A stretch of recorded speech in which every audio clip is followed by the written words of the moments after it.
देखिए अभी हमारी जहां मौजूदगी है वो पटना जंक्शन के नजदीक ऑटो चालक स्टैंड है, जहां आप देख रहे होंगे कि पीछे में बहुत सारे ऑटो लगे हुए हैं। आप तस्वीरों में साफ साफ देख पा रहे होंगे। एक तरफ हमारा पटना बहुत आगे बढ़ रहा है, स्मार्ट सिटी की ओर बढ़ रहा है, मल्टी मॉडल हब बन रहा है पटना में। लेकिन एक दृश्य ऐसा भी है जहां ऑटो चालकों का दम घुट रहा है। क्या कुछ यहाँ परेशानी हो रही है जिसके कारण ऑटो चालक ही नहीं बल्कि आम जनमानस भी परेशान है। हम लोगों से जानने की कोशिश करेंगे, जो यहाँ पर तमाम लोग हैं उन लोगों से जानने का प्रयास करेंगे कि आखिर यहाँ क्या कुछ परेशानी होती है। सर इधर आ जाइए।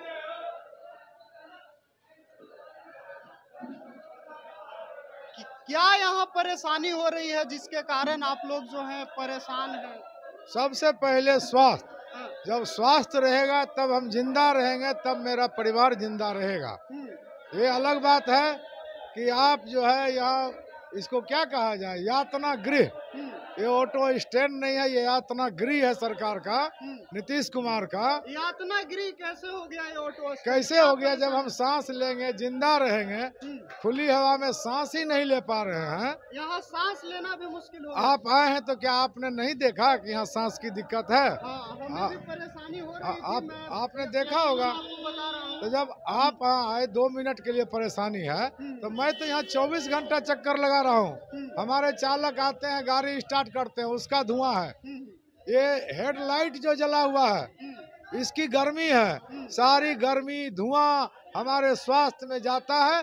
आज मैं 20 दिन से बीमार पड़ गया हूँ, मेरा आवाज बैठ गया है, चालकों की स्थिति खराब है। तो हमारा स्वास्थ्य जब तक इसकी व्यवस्था नहीं होती है तो ये सारा स्टैंड और ये सारा पैसा ये बेईमानी है। जब हम ही ना रहेंगे तो हमारा परिवार कैसे रहेगा? इस परेशानी का कारण क्यों है? क्यों ऐसा मतलब परेशानी उत्पन्न हो रहा है कि सांस लेना? ये सिर्फ और सिर्फ सरकार की प्लानिंग। वो तो ठीक है, सरकार की प्लानिंग। एग्जैक्ट समस्या क्या आ रहा है? क्या धूल के कारण ऐसा हो रहा है या पहला कारण स्ट्रक्चर है। स्ट्रक्चर ये कार पार्किंग का है, ना कि ऑटो स्टैंड का है। यहाँ 1 लाख लोग आते हैं जाते हैं, और उनका जो है सांस लेने की, लोगों के भी जब बाहर से लोग आते हैं ना, तो ऐसे कान ढक के, मुंह ढक के, किसी तरह से ऑटो में बैठ के अपना जान बचा के भागते हैं। तो ये सरकार को देखना चाहिए। जहाँ 84 करोड़ आपने खर्चा किया है, स्मार्ट सिटी सभ्य बनाए हैं कि आदमी पैदल न चले, मशीन पे चला, तो वहाँ तो मशीन पे आ गया, और उसके बाद इस गैरेज में जब आता है तो उसको लगता है कि डायरेक्ट काला पानी की सजा यहाँ उसको दिया जा रहा है, यात्री को भी। ऑटो चालक के स्वास्थ्य के साथ खिलवाड़ हो रहा है। तो आप लोगों ने इस चीज को लेकर कोई प्रयास किया, आवेदन? कल भी बैठ गया हूँ, नगर निगम उपाध्यक्ष कमिश्नर से मिलने के लिए गया था। उनका विजिटिंग टाइम था कल 3:30 बजे पब्लिक से मिलने का, लेकिन उनको फुर्सत नहीं है अपने कामों से, हमको ध्यान नहीं दे रहे हैं।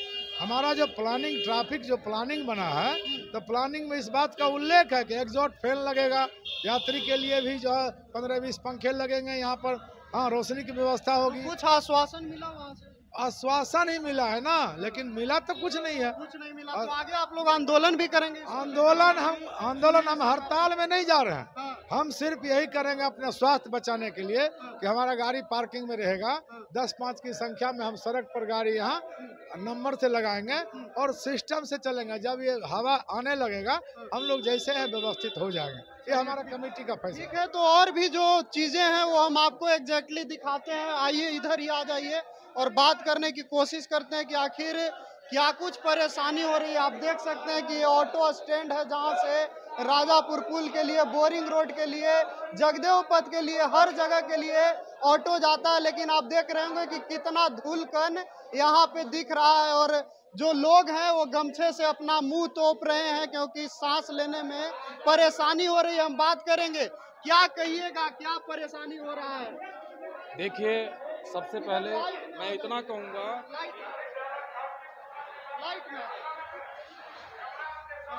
आपके निरीक्षण में भी यह बातें सामने उभर के आ रही है, और अभी आप अगर टाइम देख रहे होंगे तो लगभग 10 बजने वाले हैं।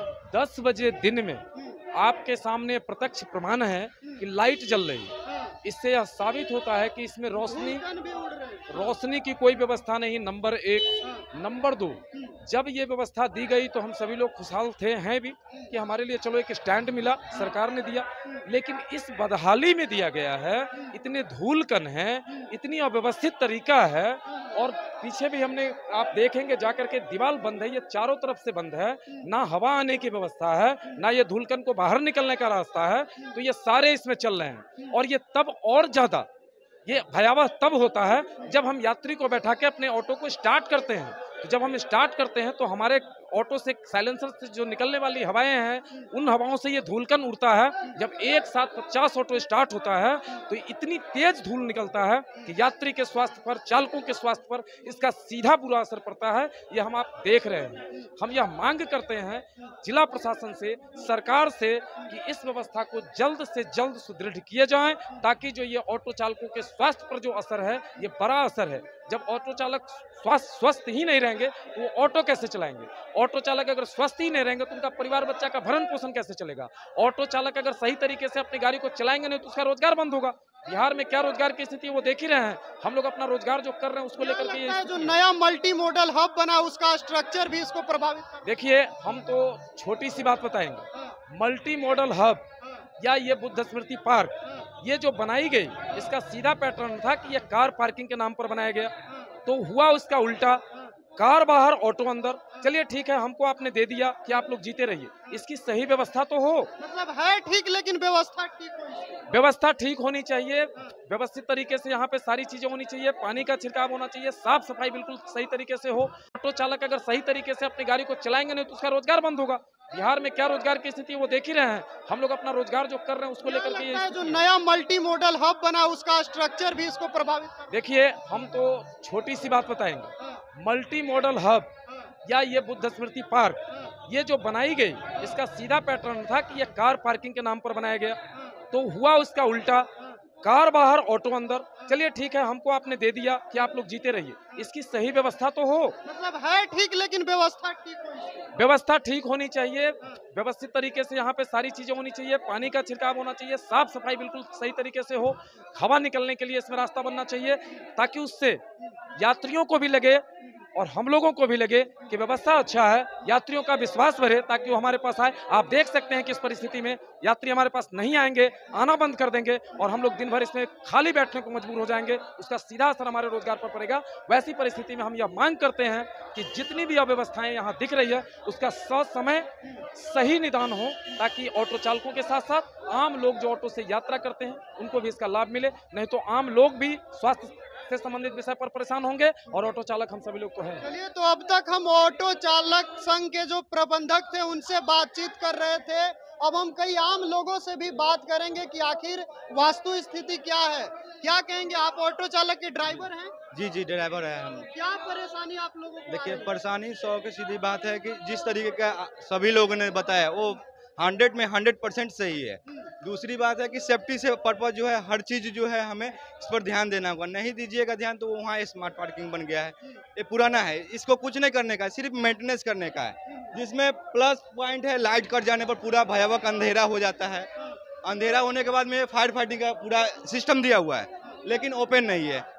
मान लीजिए आपातकालीन में यदि ये फायर हो जाता है तो पैसेंजर या गाड़ी में लगता है तो क्या होगा उस टाइम में?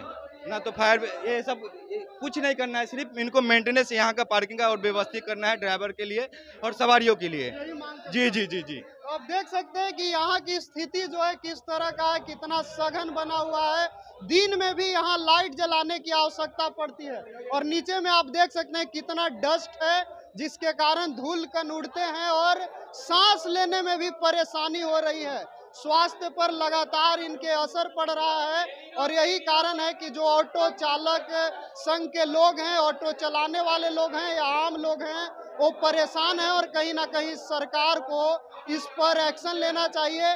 हम भी अपना अनुभव आपको बता दें कि जब हम भी यहाँ रिपोर्टिंग कर रहे हैं तो हम भी अकबका रहे हैं, सांस लेने में दिक्कत हो रही है, परेशानी हो रही है, बोलने में अकबकाहट हो रही है। आप तस्वीरें तो देख ही रहे थे, अपनी भी प्रतिक्रिया साझा कीजिएगा। फिलहाल के लिए इतना ही, बहुत बहुत धन्यवाद।